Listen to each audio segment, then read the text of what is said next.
நீ இன்னும் உயிரோட தான் இருக்கியாமா அப்படிங்கிற மாதிரி தான் தோணும் இந்த வீடியோ பார்க்குறவங்களுக்கு. நம்ம அன்கண்ட்ரோலபிள் லைஃப்பில் கொஞ்சம் இம்பேலன்ஸ் ஆகிட்டேன், அதனால தான் இத்தனை நாள் வீடியோ போட முடியல. எல்லா நாளும் ஜிம் போகிறீங்களா அப்படின்னு நிறைய பேர் கொஷின் இருக்குது. சொல்கிறதுக்கே கொஞ்சம் கஷ்டமாக இருந்தாலும் நான் உண்மையை சொல்லிடுறேன், கண்டிப்பாக நான் எல்லா நாளும் போகிறது கிடையாது. பர்ஃபெக்டாக இந்த சோஷியல் மீடியாவில் சேலஞ்ச் எடுத்துகிட்டு பண்ணுறவங்க மத்தியில் இந்த இம்பர்ஃபெக்ட்டையும் கொஞ்சம் அட்ஜஸ்ட் பண்ணிக்கோங்க. எந்தெந்த ரீசனால நான் போகலங்கிறத இதே வீடியோவில் சொல்கிறேன், அது அக்செப்டபுளாக இல்லையான்னு கண்டிப்பாக கமெண்ட் பண்ணுங்கள். ஆஃபீஸில் ஒர்க் பேலன்ஸ்க்கு தகுந்த மாதிரி ப்ரீ ஷிஃப்ட் போஸ்ட் ஷிஃப்ட் ஓட்டி பண்ணுவேன், அந்த மாதிரி டயத்தில் போக மாட்டேன். இது புக்கிங் சீசனுங்கிறதுனால கண்டிப்பாக ஆர்டர்ஸ் இருக்கிறப்போ போக மாட்டேன். ஏன்னா ஏர்லி மார்னிங்கே நிறைய பிரைட் பிளேஸ்க்கு ரீச் ஆகிற மாதிரி இருக்கும், இல்லை முதல் நாள் நைட்டே போய் ஸ்டே பண்ணுற மாதிரி இருக்கும். பொங்கலுக்கு அப்புறம் இந்த வீக் ஊருக்கு போகலான்ட்டு இருக்கேன், கண்டிப்பாக அந்த வீக்லாம் போக மாட்டேன். இது எல்லாத்துக்கும் மத்தியில் பீரியட் சைக்கிள் வந்ததுன்னா அப்பயும் போக மாட்டேன். ஏதாச்சும் ஒரு விஷயத்தில் சக்ஸஸ் ஆகணும்னா சாக்கு சொல்லக்கூடாது அப்படிங்கிற கோட்ஸ்லாம் நானும் படிச்சிருக்கேன், ஆனால் வேறு ஆப்ஷன் எனக்கு தெரியல. இது மாதிரி ஸ்கிப் ஆகிற டயத்தில் எங்கள் வீட்டில் உள்ள மொட்டை மாடியை யூஸ் பண்ணி ஹோம் ஒர்க் அவுட் பண்ணலான்ட்டு பிளானில் இருக்கேன்.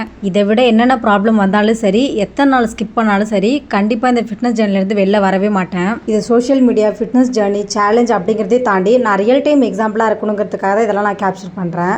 நீங்கள் ஆல்ரெடி ஃபிட்னஸ் ஜேர்னியில் இருக்கீங்க, இல்லை என்ட்ரு ஆகணும்னு நினைக்கிறீங்க அப்படின்னா கண்டிப்பாக என் வீடியோஸ் வந்து ஏதாவது ஒரு விஷயத்தை கற்றுப்பீங்கன்னு நினைக்கிறேன். நெக்ஸ்ட் ஒரு வீடியோவில் பார்க்கலாம். டாடா பாய்.